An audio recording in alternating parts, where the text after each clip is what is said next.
What's up, boxing fans? This is Ender. I am back from a month and a half vacation. I have a lot to get to, and lots have happened in boxing. I wanted to let you guys know that I'm gonna start doing more variations, more different types of boxing videos, not just analysis, but analysis about like pound for pound list and everything in between. That's what this video will be about. You guys tell me in the comment section below after this video, where do you think everyone should belong on the pound for pound list? In the top 10, just only top 10 people pound for pound. I mean, you can go from heavyweight all the way down to, if you want to, strawweight. I know a couple people from strawweight, even though people don't follow strawweight. You can, but for people that know, flyweight and up, just pick flyweight and up. I mean, I personally, it's very, very hard because there's so many great boxers right now, so much going on. After an impressive win by Andre Ward, I honestly have him number one right now because he's been the most impressive. He may not be the most flashy, but he's a master boxer. This guy is amazing, and he never ever does anything that makes me think that he doesn't know what he's doing in there. He's fought come forward fighters, boxers, boxer punchers, any type of style, European style.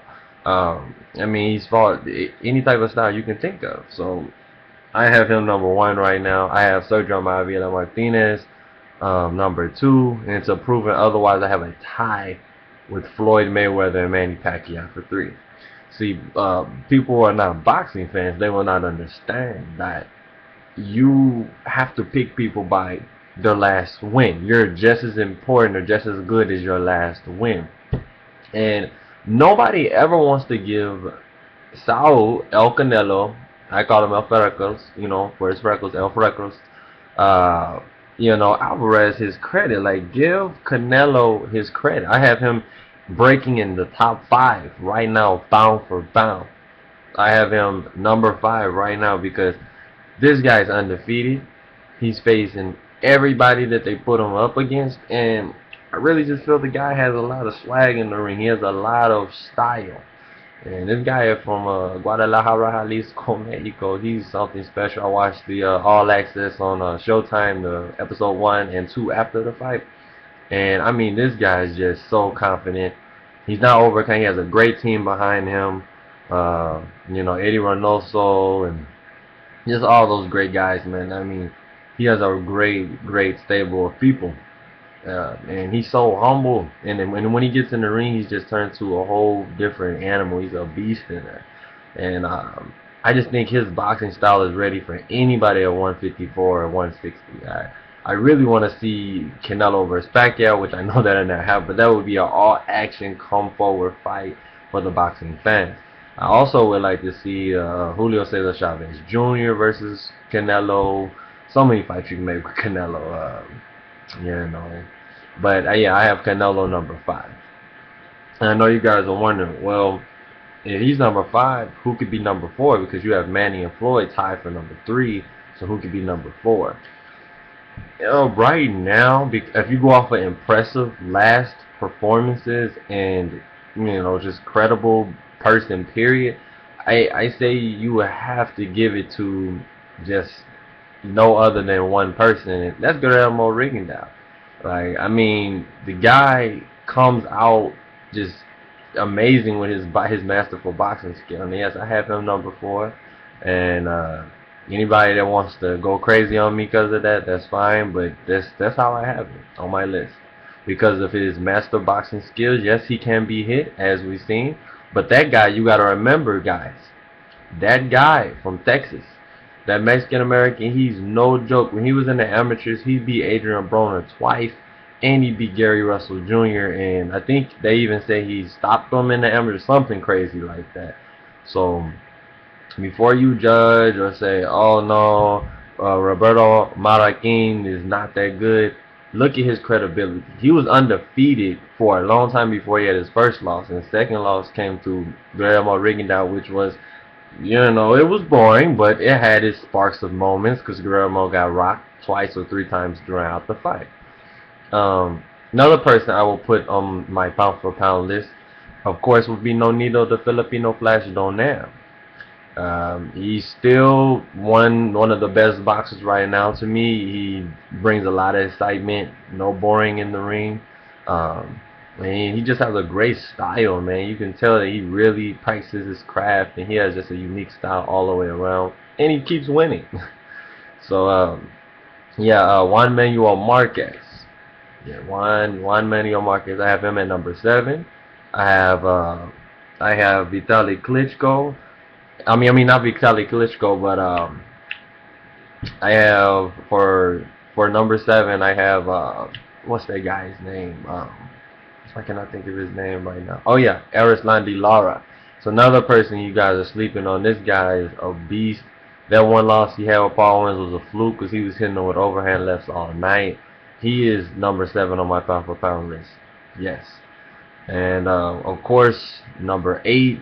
I mean, if you're going off of true boxing skill and everything, you got to give it up to Adrian, the Problem Broner. Until somebody solves the problem, this guy has been winning impressively. I think his last 3 or 4 fights have been by knockout. So, I mean, you got to give it up to the guy. So number 8, Adrian, the Problem Broner. Now, because Yurioka Gamboa has not been fighting, I would have him in the number 9 spot. But for right now, I have Antonio DeMarco. Until proven otherwise, I have him in my number 8 spot. This guy, man, he's really something special. People need to really look at him. He fought Edwin Valero, and that's one of his big losses that he had, and it was by TKO. Nobody else has been able to stop Antonio DeMarco. And he's coming off an impressive first round knockout of John Molina Jr. You guys don't know who he is. He's the person who first gave the upset to Hank Lundy. And remember, Hank Lundy was really popular at the time against true boxing fans that knew who he was on Friday Night Fights, just knocking everybody out, outboxing them with his, Philly style or whatnot, East Coast style. And John Molina just blew him out the water with his come forward style, throwing a lot of combos. So I'm thinking, oh, it's going to be a crazy good fight. But DeMarco just proved that his skill, using his reach and his ability and his heart, that Tijuana Mexican spirit, he just came and did his thing and blew him out the water first round. So I got him in number 8. My number 9 spot, somebody that you guys are sleeping on, and I might, I might butcher his name, but you guys are really sleeping on this guy. And he's from Kazakhstan. He had a great amateur record, and he's coming up in the game. His name is Gennady Golovkin. Look him up. Look up his highlights. Look up his KOs. I have him ranked number 9. This guy he's a monster. I was watching him on Friday Night Fights, and this guy is something special. Something to look out for. And number 10, I know everybody wonder, oh, who could be number 10? Who could be number 10? It's really a toss-up. It's really hard for me to pick, who could be number 10 right now. So it's like I really don't know who to pick. But if I just had to pick somebody, it'll probably be I don't know, let me think of somebody real fast.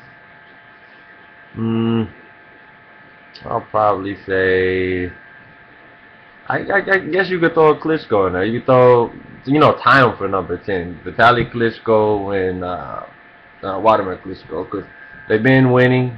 They have not lost. They're undefeated, and nobody's really messing with them. You can try, but you're just gonna fall. It's like putting